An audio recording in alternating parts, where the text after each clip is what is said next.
حبايبي طلاب اولى اعدادي وحشني، عاملين ايه؟ النهارده ان شاء الله هنبدا نحل تدريبات على اول درس عندنا في المنهج. اول درس بعنوان نمو وتوزيع السكان في قاره افريقيا. طبعا احنا عارفين من الترم الاولاني، الترم الاولاني قعدنا نتكلم عن قاره افريقيا. الترم الثاني هنتكلم برضه عن قاره افريقيا، مالناش حاجه غيرها. قاره افريقيا دي بتاعتنا السنه دي، مش هنغير حاجه فيها. كل حاجه موجوده جوه قاره افريقيا هنتكلم عليها السنه دي. تمام؟ طيب نيجي نبص على الاسئله والتدريبات مع بعض. اول سؤال عندي بيقول لي اكمل. تساهم بيانات واحصائيات السكان في معرفه التعداد السكاني. يبقى انا عندي الاحصائيات اللي بعملها، كل دوله يا اولاد بتعمل احصائيات على حسب النظام عندها. يعني عندي مصر بتعمل احصائيه كل 10 سنين، دول تانية جوه قاره افريقيا ممكن تكون بتعمل كل 5 سنين، دوله تانية تعمل احصائيه كل 3 سنين.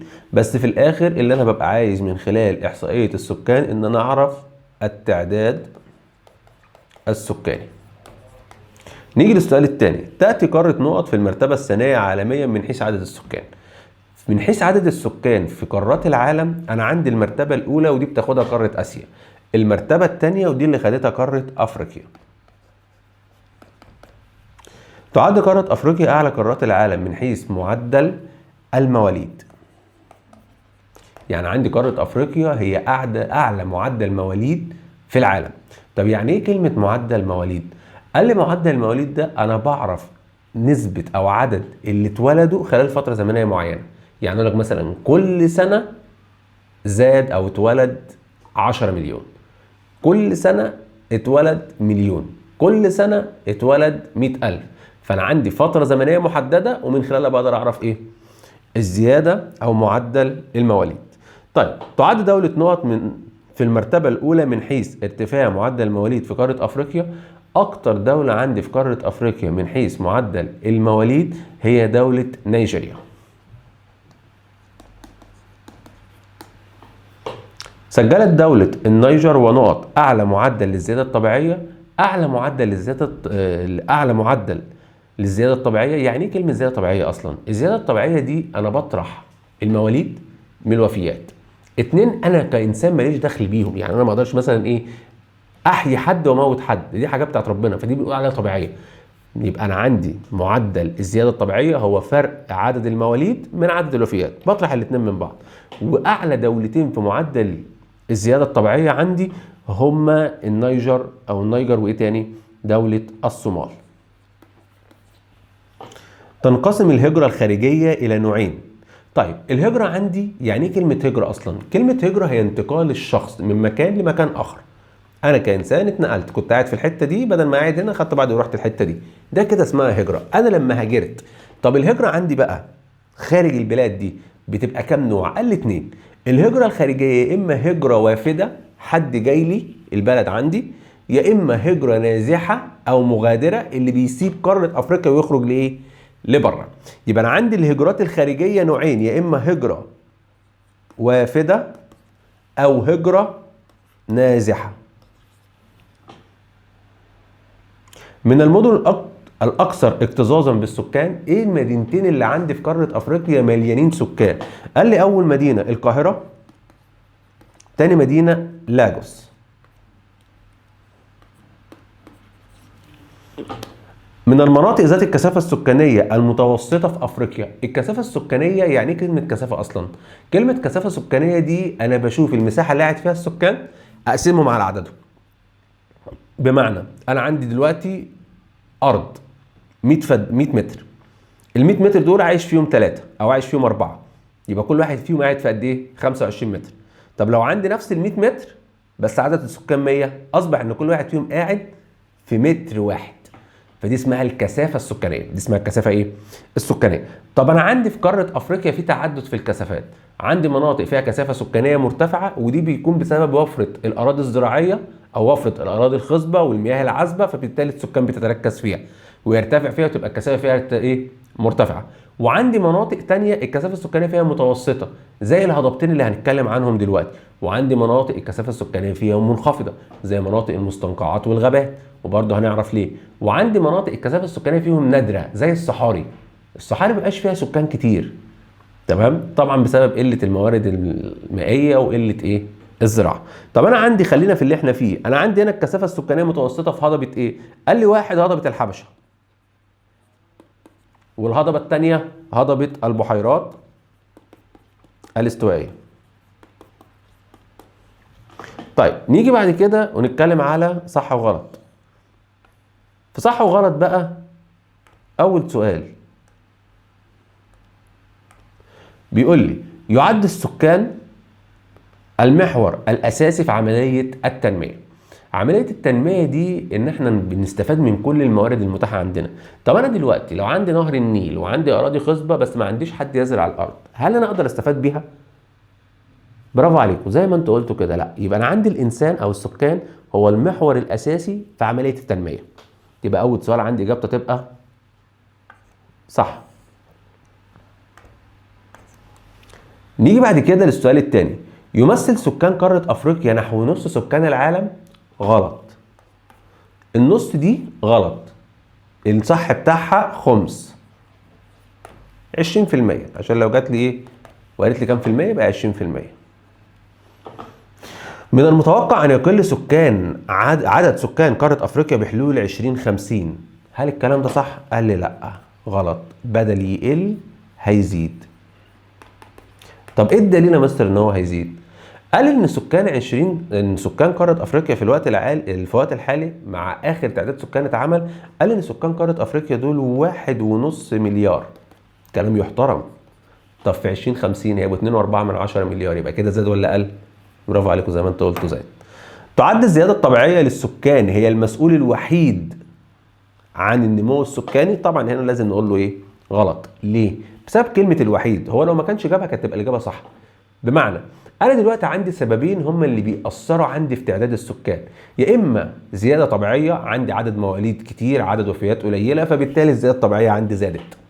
يا اما هجره اللي هي الزياده غير طبيعيه، ناس هجرت وجت عندي، حصل مشكله في بلد ما واهلها جم عاشوا عندي، فبالتالي دي كلها اسباب. يبقى ما ينفعش اقول السبب الوحيد، ما ينفعش اقول السبب ايه الوحيد. ارتفع معدل الوفيات في قاره افريقيا بشكل كبير عن المعدل العالمي. ارتفاع معدل الوفيات في قاره افريقيا بشكل كبير عن المعدل العالمي، هنا لازم اقول له غلط. اللي ارتفع هو معدل المواليد. معدل الزياده الطبيعيه في قاره افريقيا يرتفع مقارنه بالمعدل العالمي. الاجابه هنا صح. يتعرض المهاجرين غير الشرعيين للعديد من الاخطار مثل الغرق. صح. نيجي بقى للنقطه دي يا اولاد ونتكلم مع بعض فيها شويه. ايه هي؟ يعني ايه هجره غير شرعيه؟ الهجره غير الشرعيه ده واحد عمل حاجه غلط، اللي هي ده واحد خرج من بلد راح لبلد تانية بشكل غير قانوني.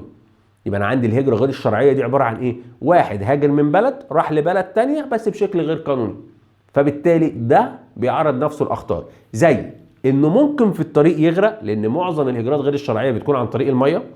تمام.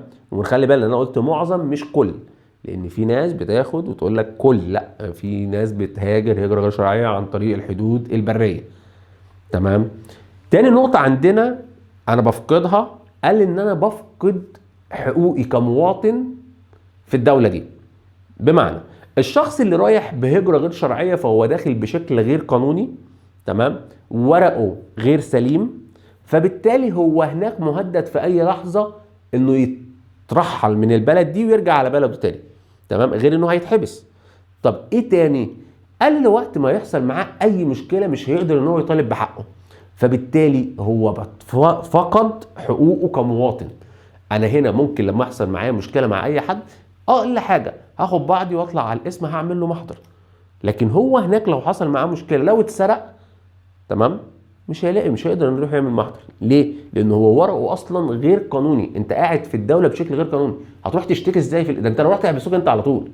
فبالتالي انا عندي من الاسباب او النتائج اللي بيفقدها المهاجر غير الشرعي انه بيتعرض للغرق اثناء هجرته او سفره، غير كده كمان ان هو بيفقد حقوقه كمواطن.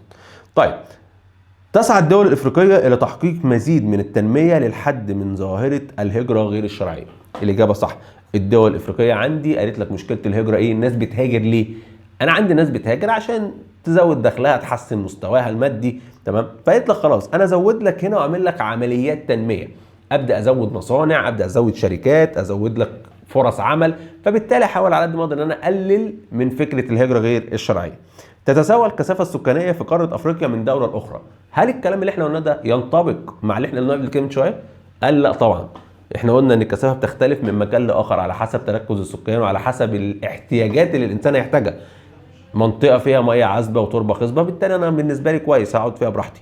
نيجي للسؤال رقم 10، بيقول تعد المناطق المرتفعه ذات المناخ المعتدل في قاره افريقيا ذات كثافه سكانيه متوسطه. ودي فعلا المناطق المرتفعه ذات كثافه سكانيه متوسطه اللي احنا قلنا عليها من شويه مناطق الهضاب.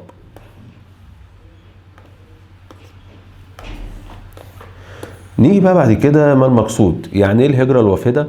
قلنا الهجره الوافده دي هي الهجره القادمه لقاره ايه؟ افريقيا. يبقى هي الهجره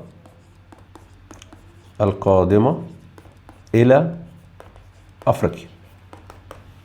طب الهجره المغادره او النازحه؟ هي الهجره المغادره من قاره افريقيا متجهه لاوروبا او امريكا الشماليه او دول الخليج. يبقى الهجره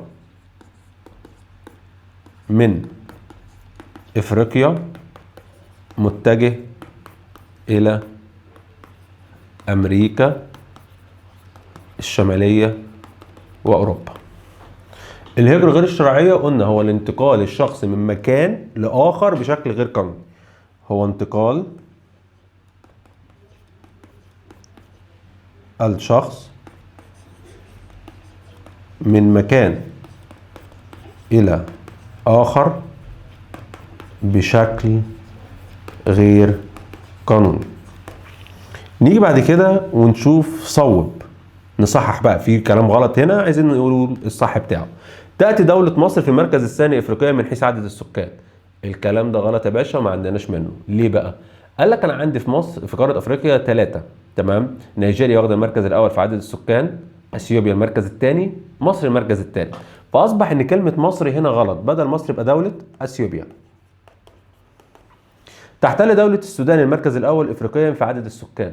قلنا غلط، بدل السودان هتبقى دولة نيجيريا. بلغ معدل المواليد في قارة آسيا ضعف معدل العالمي تقريبا في 2023. إجابة غلط، بدل آسيا هتبقى قارة أفريقيا. يرتفع معدل الوفيات بعدة دول إفريقية منها الجزائر. غلط، بدل الجزائر عندي دولة اسمها دولة ليسوتو. سجلت دولة تشاد والنيجر أعلى معدل للزيادة الطبيعية. طبعا غلط، قلناها من شوية دولة الصومال. تتركز أعلى نسبة للسكان الريف في شرق أفريقيا، بدل سكان الريف هيبقوا سكان المدن.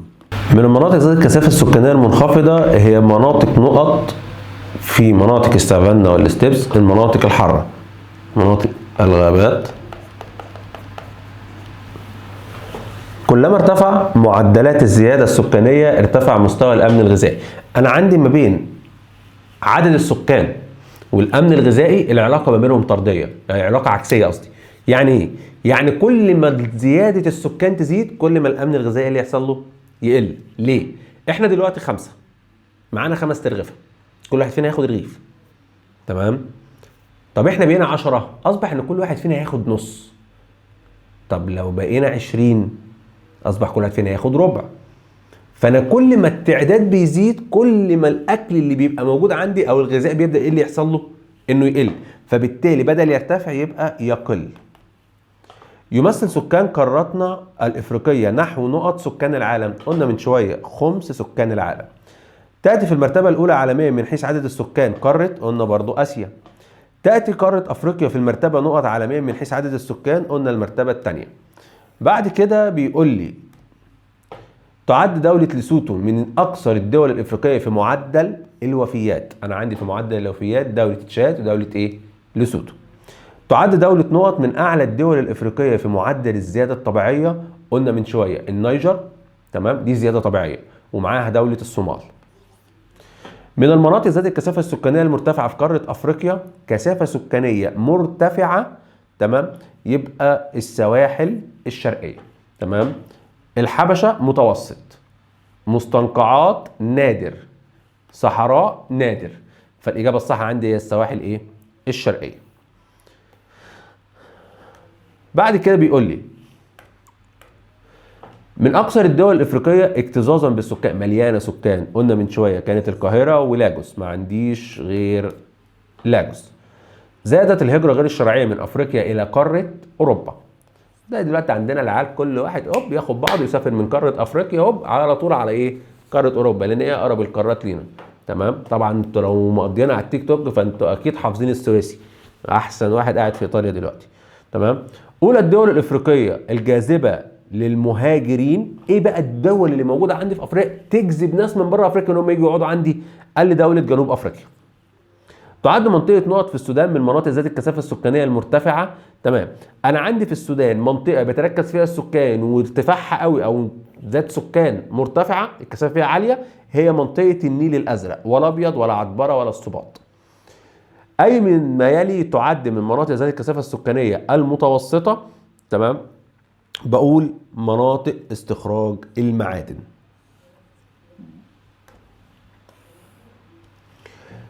معدل الزيادة الطبيعية في قارة أفريقيا مقارنة بالمعدل العالمي، الزيادة الطبيعية قلنا من شوية ضعف، فبالتالي هي مرتفعة. بالتالي هي إيه؟ مرتفعة. اكتب ما تشير إليه العبارة. قارة تحتل خمس سكان العالم هي أفريقيا. قلنا من شوية قارة أفريقيا بتمثل خمس سكان العالم، فيها خمس سكان العالم أو فيها 20%. أكبر الدول الأفريقية من حيث معدل الوفيات، قلنا من شوية دولة إيه؟ النيجر. حركة الهجرة إلى أفريقيا، إلى جاي أفريقيا عندي تبقى اسمها هجرة وافدة. حركة انتقال السكان من أفريقيا لأوروبا ودول الخليج قلنا هجرة مغادرة. انتقال الأفراد بين الدول بشكل غير قانوني قلنا ده اللي هي الهجرة غير الشرعية.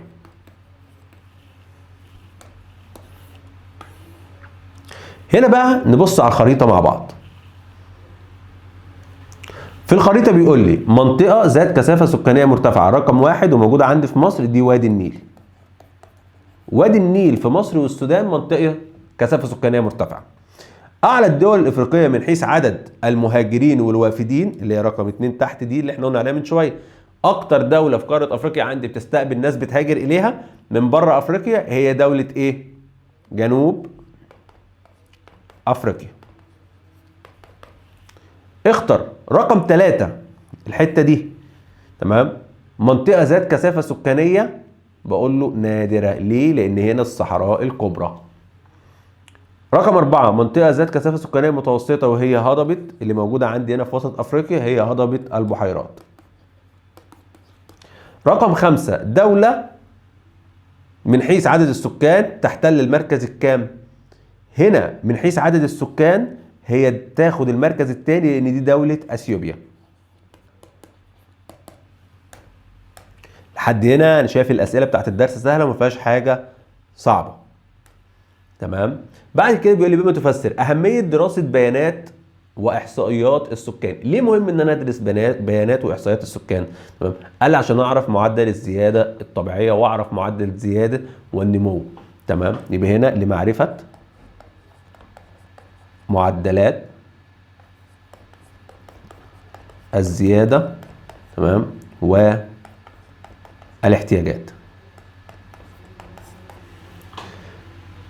تسجيل دولتي نيجيريا وتشاد أعلى معدل للوفيات. ليه نيجيريا عندي بتسجل أعلى معدل للوفيات؟ هنا السبب اللي خلى نيجيريا وتشاد الاثنين يسجلوا أعلى معدل للوفيات بقول بسبب انتشار الأمراض المستوطنة. هناك في أمراض يا ولاد بتبقى قاعدة، ده في هناك أمراض منتشرة. تمام. أي شخص لما بيجي يسافر تلاقيه بيقول لك إيه؟ لا ده أنا باخد الأول مجموعة حقن أو مصل عشان يكون واقي ليا من الأمراض المنتشرة في قارة أفريقيا. فهناك في أمراض مستوطنة. غير كده كمان ارتفاع نسبة الوفيات في النساء والأطفال. يبقى تاني سبب ارتفاع نسبة الوفيات في الأطفال والأمهات. طبعا الأطفال بسبب إن المناعة عندهم بتبقى ضعيفة وهو طفل لسه صغير فمناعته ضعيفة، فأي مرض بيجيله وهو لسه طفل فبيتوفى إيه؟ في الحال. انخفاض معدل الزيادة الطبيعية في قارة أفريقيا ما بين 1970 ل 2023. ال 50 سنة دول ليه معدل الزيادة أو اللي هو الزيادة الطبيعية بدأ يقل؟ بقول له رقم واحد بسبب الاهتمام ببرامج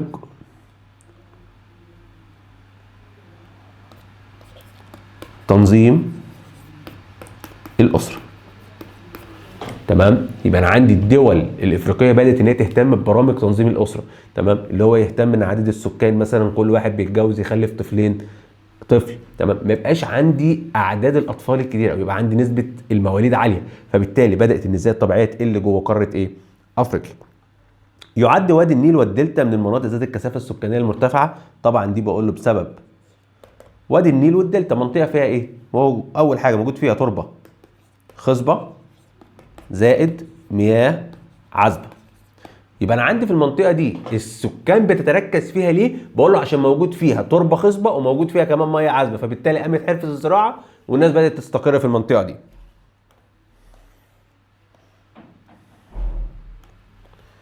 تعد مناطق الساحل الشمالي والشمال الغربي والجنوب الشرقي من المناطق المرتفعه الكثافه السكانيه، برضو بقول له بسبب وفره المياه العذبه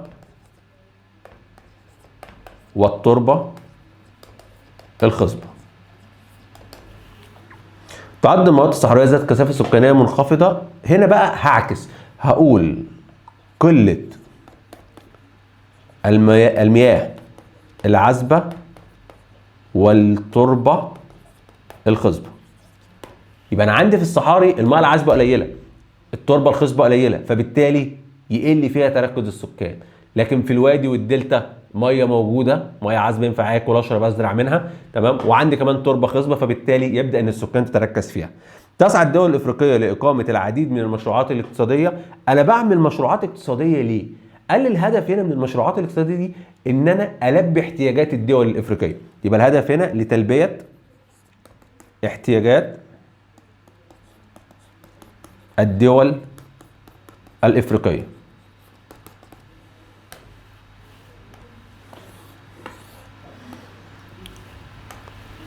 تسعى الدول الافريقيه لانشاء مدن جديده. ليه بعمل مدن جديده؟ انا لما اجي ابص على المدن القديمه بلاقي ان هي مكتظه بالسكان، مزدحمه، فابدا ان انا اعمل مدن جديده علشان اقلل الازدحام.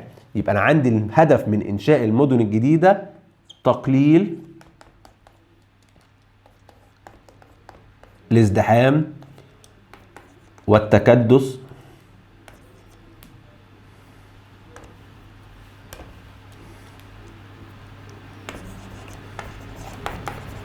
السكاني. ما النتائج المترتبة على زيادة عدد السكان بشكل لا يتناسب مع النمو الاقتصادي؟ أنا دلوقتي عندي سكان كتير وفي نفس الوقت النمو الاقتصادي بتاعي ضعيف. فإيه اللي يحصل؟ يبدأ يظهر عندي مشكلات سكانية. يبقى أنا عندي لما يبقى عندي سكان كتير والاقتصاد بتاعي قليل، تمام، ده يعمل لي مشكلة إيه؟ اقتصادية. يبقى أكتب هنا ظهور المشكلات السكانية.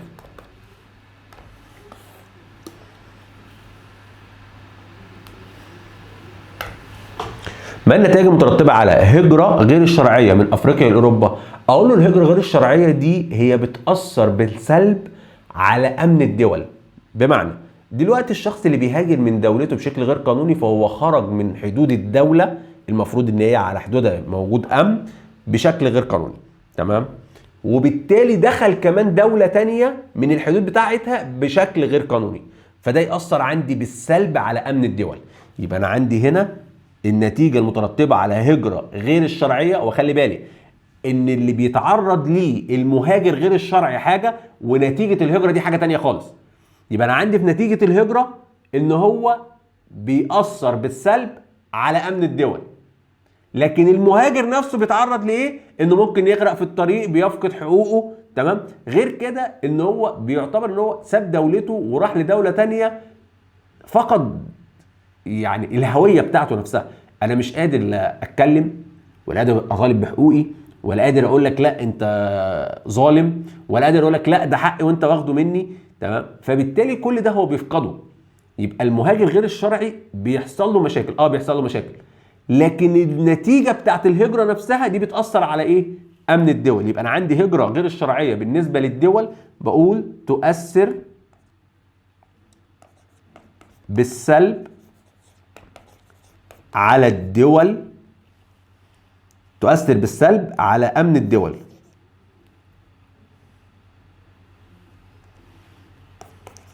امن الدول. ايه النتائج اللي ترتبط على زياده اعداد السكان في قاره افريقيا؟ لما اصبح عندي في قاره افريقيا في سكان كتير، ايه اللي يحصل؟ بقول له زياده الضغط على الخدمات. زياده الضغط على الخدمات. بمعنى ايه؟ دلوقتي انا الحكومه لما بتيجي تبني مدينه جديده فيقول لك مثلا احنا هنبني في المدينه دي 50 عماره، 50 عماره دول فيهم 10 شقق، يبقى انا كده عندي اجمالي السكان اللي هتسكن هنا 500 اسره. لو قلنا متوسط كل اسره مخلفه طفلين ثلاثه فانا محتاج حوالي 1500 مقعد في مدرسه. يبقى محتاج حوالي مدرستين ثلاثه اخليهم في المنطقه دي كمدينه. تمام؟ طب انا دلوقتي بدا ان عدد السكان يزيد، فاصبح ان المدارس اللي عاملها هيبقى عليها ضغط اكبر، فبالتالي هتبقى فيها عدد اكبر من الطبيعي اللي كانت مفروض ليه. في نفس الوقت او نفس النظريه ينفع اطبقها برضو على المستشفيات. ما انا في المستشفيات ببقى عامل عدد سراير معين على اساس ان المنطقه دي موجود فيها عدد سكان محدد. طب لما يبدا يزيد عدد السكان ده ايه اللي هيحصل؟ يبقى زياده الضغط على الخدمات. الخدمات بقى سواء كانت تعليميه، صحيه، امنيه، كل دي اسمها خدمات في الاخر. دلل على صحه العباره. تعددت اسباب الهجره في قاره افريقيا. الهجره عندي في قاره افريقيا ليها اكتر من سبب. يا اما واحد هاجر بحثا عن فرصه عمل افضل، يا اما واحد هاجر بحثا عن تعليم. ناس عندي بتسافر عشان تتعلم بره مصر، تمام؟ وعندي ناس بتسافر عشان تدور على فرص عمل بره. يا اما ناس سافرت اصلا بسبب انتشار الحروب والازمات في دولهم، زي بعض الدول الافريقيه اللي موجوده عندنا ايه ليها جاليات في مصر. تمام؟ يبقى انا عندي اول سبب بقول بحثا عن فرصه عمل، او بحثا عن التعليم، او بسبب الازمات والحروب. تختلف الكثافه السكانيه. طبعا ده احنا جاوبناه في اول الحصه خالص، واحنا بنتكلم فوق على الكثافات. فانا عندي كثافه مرتفعه مثل وادي النيل، كثافه متوسطه مثل هضبة الحبشة، عندي كثافة قليلة مثل مناطق الغابات، وعندي كثافة نادرة مثل الصحاري. تسعى الدول الإفريقية لإعادة توزيع السكان. ايه الدليل ان الدول الإفريقية بتسعى لإعادة توزيع السكان؟ بقول له الدليل عندي هنا إنشاء مدن جديدة. الدليل ان انا عايز اعيد توزيع السكان بتاعتي ان انا بنشئ مدن جديدة عشان ابعت السكان تقعد فيها، فبالتالي انا بعمل لهم اعادة لتوزيعهم. اساليب حل المشكلة او المقترحات بتاعتي عشان احل المشكلة اللي موجودة عندي في قارة افريقيا. تمام؟ 1 انشاء مدن جديدة. 2 الاهتمام بالمشروعات. كل دي حلول. انا دلوقتي لما انشئ مدن جديده انا بحل مشكله زي مشكله السكان. لما بهتم باقامه المشروعات انا بحل مشكله تانية موجوده عندي. تمام؟ بوفر الاحتياجات اللي الدوله عندي محتاجاها. فبالتالي كل دي لحلول المشكله. ايه العلاقه بين الزياده السكانيه والامن المائي؟ بقول العلاقه ما بينهم عكسيه. كلما زاد السكان يقل او يهدد الامن المائي. يبقى انا عندي الزياده السكانيه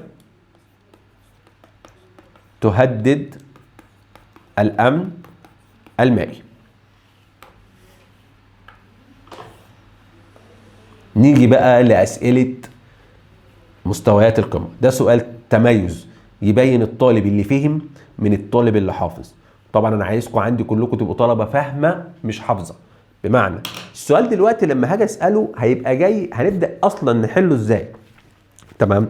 في الاول خالص انا هبدا اتكلم على الاسئله هنا، ماشي. والسؤال هنا ده اسمه سؤال التميز، بيبين للطالب اللي فاهم. بمعنى يا مستر انت شرحت وانا ما فهمتش، انا حفظت اللي انت قلته، حلو. هتدخل تحل كل الاسئله وهتيجي عند اسئله التميز دي تلاقي نفسك واقف. طب افهم ازاي؟ قال لك هتفهم من الشرح اللي انا بقوله. طول ما انا بشرح معاك انا عايزك تركز، تمام؟ انا ولا بسقف ولا بطبل ولا بحفظ، انا عايزك تفهم. ليه؟ الفهم يخليك تحل اي سؤال هيقف قدامك، لكن الحفظ هيخليك تحل اللي انت حافظه، والسؤال لو اتعكس مش هتعرف تحله. فانا عايزك كده واحده واحده بقى وتركز ايه معايا. بيقول لي ينتج من هجره الداخليه في اي دوله. الهجره الداخليه يعني انا بهاجر في نفس دولتي. الناس اللي جت من الصعيد قعدت عندي في القاهره، او الناس اللي سافرت من القاهره راحت اسكندريه، او العكس، تمام؟ يأثر عندي في الدول بايه؟ هل ده يقلل معدل المواليد والوفيات؟ مش علاقه اصلا. يبقى اول نقطه عندي هنا ايه؟ هستبعدها، تمام؟ هل ده يزود الاستثمارات الاجنبيه؟ ايه علاقه الاستثمارات الاجنبيه؟ ده احنا مصريين وسط بعضنا، ملناش دعوه بحد غريب دلوقتي. فتاني نقطه برضو هستبعدها. تالت نقطه، يزود الضغط على المرافق العامه؟ مش عارفها يا مستر، بس خلينا نشوف الرابعه. قله النشاط الزراعي والصناعي؟ ايه علاقته؟ يعني اللي في البلد هيزرع زي ما هو، واللي عندي هنا في مصر هيشتغل في المصانع، يبقى دي كمان استبعدها. يبقى الاجابه الصح هي رقم ج، زياده الضغط على المرافق. زي ما انا قلت من شويه، انا عندي مرافق عامه موجوده، ان عندي هنا في المنطقه دي 1000 طالب. طب انا دلوقتي الناس لما هاجرت وجت قعدت هنا، بدل ال1000 بقى عندي 2000، فزود الضغط على الخدمات. ارتفاع معدل الزياده الطبيعيه بصوره مستمره في مصر ينتج عنه، وخلي بالي هنا اني بتكلم على الزياده الطبيعيه ان هي مرتفعه، تمام؟ النتيجه بتاعت الارتفاع ده ينتج عنه ايه؟ هل انخفاض في مستوى الامن الغذائي، ولا زياده مستوى الامن المائي، ولا ارتفاع مستوى التعليم، ولا انخفاض مستوى التلوث البيئي؟ طب احنا نمشي بالعقل. لما يزيد عندي عدد السكان، هل ده يحقق لي زياده في الامن المائي؟ اقول لك لا، ما احنا قلنا من شويه العلاقه ما بينهم عكسيه. طب هل ده يزود لي نسبه المتعلمين؟ هقول لك لا، ده المدارس اللي عندي يبقى فيها عدد متعلمين اكتر، هيبقى عندي عدد طلبه عايز تتعلم اكتر، تمام؟ ففي جزء هيتعلم وفي جزء اصلا مش هيعرف، تمام؟ انخفاض مستوى تلوث، ده بالعكس، الناس لما بتزيد التلوث بيزيد معاها. فاخر حاجه عندي هو انخفاض مستوى الامن الغذائي، لان قلنا من شويه الامن الغذائي والامن المائي هي علاقه عكسيه مع ايه؟ الزياده او مع عدد السكان. العامل الاجتماعي المؤثر في زياده معدل المواليد، وخلي بالي هنا انه طلب عامل اجتماعي، تمام؟ هل هو انخفاض مستوى التعليم، انخفاض معدل الفقر، انخفاض الخدمات الصحيه، انخفاض الامن الغذائي؟ الامن الغذائي لما هينخفض ده يخلي السكان تقل ما تزيدش. انخفاض الخدمات الصحيه يخلي الناس برضو تقل ما تزيدش. انخفاض معدل الفقر يعني الناس بقت اغنياء، طب الناس لما تبقى غنيه تخلف كتير؟ ولا انخفاض مستوى التعليم؟ انا كمستر عبد الرحمن طبعا هقول لك انخفاض مستوى التعليم، لان الفقر او الغنى ملوش دعوه.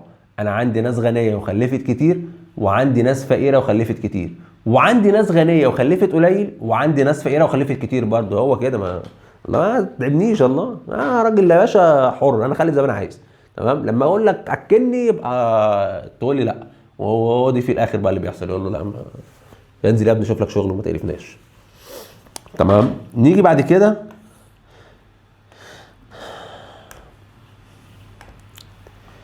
يترتب على استمرار معدلات المواليد كما هي على الحال في قارة أفريقيا، تمام؟ هل زيادة الضغط على موارد الدول، ولا انخفاض معدلات الزيادة الطبيعية، ولا الحفاظ على الأمن المائي، ولا منع الهجرات غير الشرعية؟